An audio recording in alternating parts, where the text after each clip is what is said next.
percaya saudara akan diberkati sepanjang minggu ini. Haleluya, haleluya, haleluya. Izinkan saya pada malam hari ini membagikan kebenaran firman Tuhan untuk kita semua.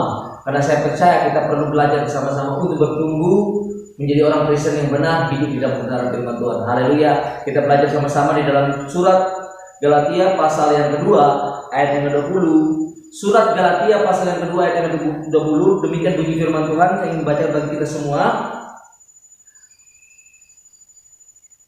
Namun aku hidup, tetapi bukan lagi aku sendiri yang hidup, melainkan Kristus yang hidup di dalam aku, dan hidupku yang kuhidupi sekarang di dalam daging adalah hidup oleh iman dalam Anak Allah yang telah mengasihi aku dan menyerahkan dirinya untuk aku. Puji Tuhan.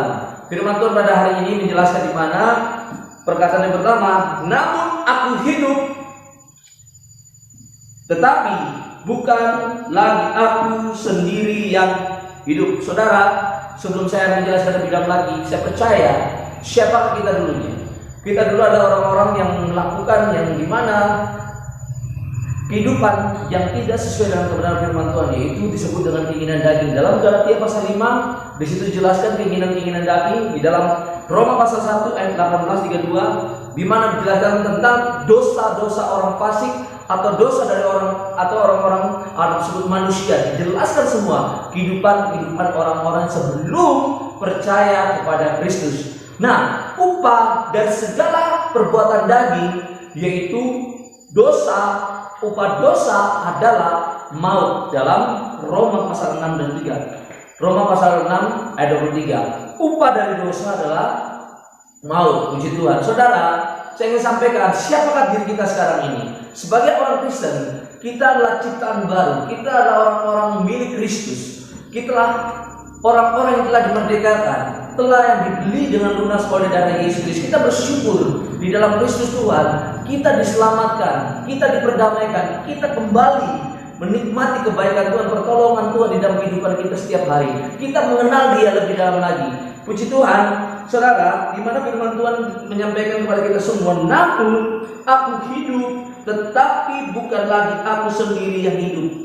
Kita harus mengerti, kita orang-orang yang telah dibenarkan, kita adalah orang-orang yang diselamatkan, bukan dengan barang fana, dan bukan dengan harta yang fana, dan bukannya hal yang lain, tetapi oleh karena pengorbanan di mana darah Yesus yang membeli kita dengan lunas. Kita bersyukur pada Tuhan Yesus bahwa Dia menyelamatkan saya dan saudara, membeli kehidupan kita dengan darahnya dengan lunas, dan kita tidak lagi hidup di dalam dosa, tetapi kita telah dibenarkan, diselamatkan. Itu sebab firman Tuhan katakan, barang siapa yang percaya kepada Anak-Nya memperoleh hidup yang kekal, di dalam Yohanes pasal 3 ayat 16. Puji Tuhan.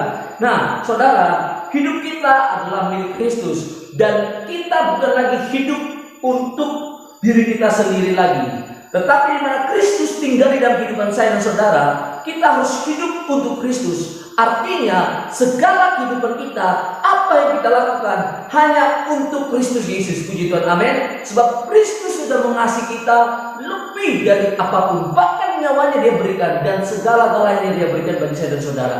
Mari, saya percaya biarlah kita semakin hari bertumbuh di dalam Kristus, dan kehidupan kita menghasilkan buah-buah kebenaran dan mempermuliakan Allah di dalam kehidupan kita. Bagaimana untuk mempermuliakan Kristus atau mempermuliakan Allah di dalam kehidupan kita sehari-hari? Mari kita lihat, yaitu di dalam Galatia pasal 5 ayat 18. Galatia pasal 5 ayat 18. Bagaimana cara supaya kita dapat mempermuliakan Kristus atau kita mempermuliakan Allah di dalam kehidupan kita sehari-hari? Sebab itu yang Tuhan mau, supaya Dia dipermuliakan di dalam kehidupan kita setiap hari. Galatia pasal 5 ayat 18, demikian bunyinya seperti ini.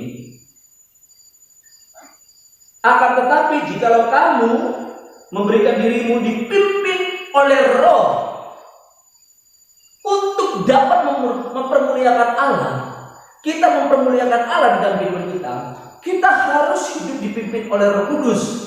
Tidak ada satupun dapat mempermuliakan Allah Kristus jika tidak dipimpin oleh Roh Kudus. Harus kita hidup dipimpin oleh Roh Kudus, maka kita dapat mempermuliakan Allah di dalam kehidupan kita. Lewat apa? Keseharian kehidupan kita, perkataan kita, karakter kita, pikiran kita, perasaan kita, tindakan kita.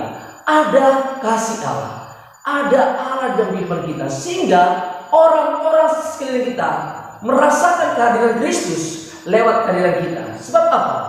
Kita di dalam Kristus dan Kristus di dalam kita, kita menjadi satu. Ketika kita mempraktekkan kasih Allah, maka orang akan merasakan kehadiran Kristus. Puji Tuhan. Selanjutnya, Galatia pasal 5 ayat 25. Galatia pasal 5 ayat yang ke-25, demikian bunyi firman Tuhan. Jikalau kita hidup oleh Roh, baiklah hidup kita juga dipimpin oleh Roh. Saudara, kita harus hidup dipimpin oleh Roh. Harus hidup dipimpin oleh Roh.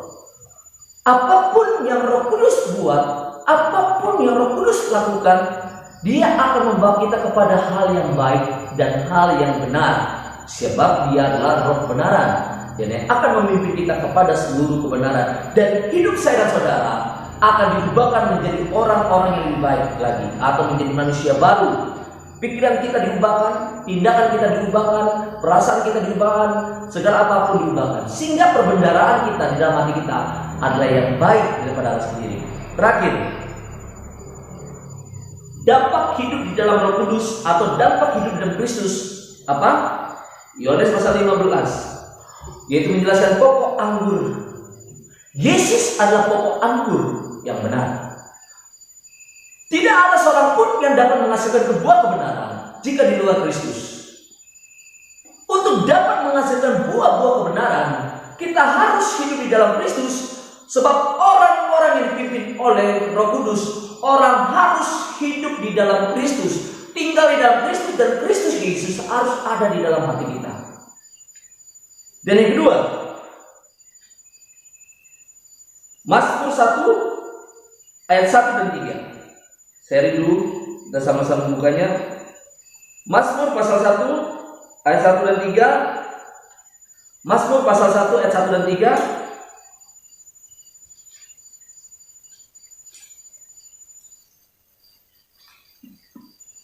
Berbahagialah orang yang tidak berjalan menurut nasihat orang fasik, yang tidak berdiri di jalan orang berdosa, dan yang tidak duduk dalam kumpulan pencemooh, tetapi yang kesukanya ialah Taurat Tuhan, dan yang merenungkan Taurat itu siang dan malam. Orang yang dipimpin oleh Roh Kudus, dia akan mencintai firman Tuhan, dan hidupnya selalu hidup bergaul dengan Allah, merenungkan, membaca firman Tuhan, dan menyimpan firman itu di dalam dirinya, dan mempraktekkan firman itu dalam kehidupan yang saya. Dan orang yang hidup di dalam firman Tuhan dan Roh Kudus dan dipimpin oleh Roh Kudus, ia seperti pohon ditanam di tepi aliran air yang menghasilkan buahnya pada musimnya, dan yang tidak layu daunnya, apa saja diperbuatnya berhasil. Dalam segala musim hidupnya, orang yang dipimpin oleh Roh Kudus, saya percaya dalam segala musim hidupnya akan terus menghasilkan buah-buah kebenaran. Dan dalam kondisi apapun, walaupun di dalam tingkat yang tinggi atau di dalam lembah yang dalam, dia akan terus mengucap syukur dan terus menghasilkan buah-buah kebenaran, mempermuliakan Allah lewat perilakunya sehari-hari, dan membawa dampak yang baik. Sebab firman Tuhan katakan kita harus menjadi terang dunia, bahkan juga kita harus menjadi garam dunia, membawa hal yang baik bagi orang-orang yang belum mengenal Kristus. Amin. Puji Tuhan. Satu lagi, di dalam Galatia pasal 6 ayat 8. Galatia pasal 6 ayat 8. Surat Galatia pasal 6 ayat 8.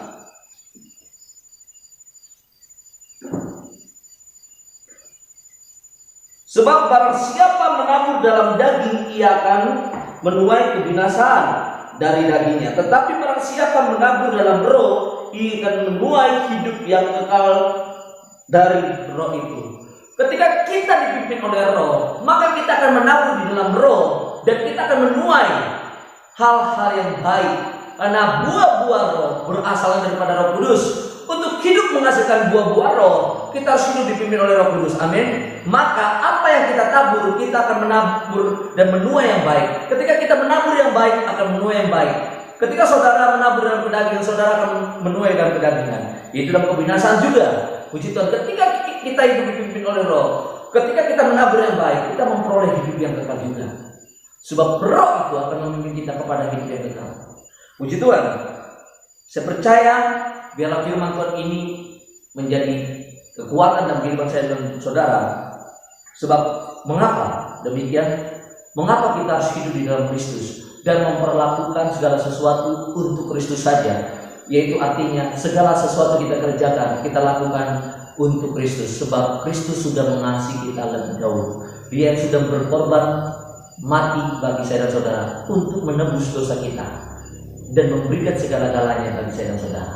Puji Tuhan, Tuhan Yesus memberkati. Haleluya. Amin. God bless you. Bye bye.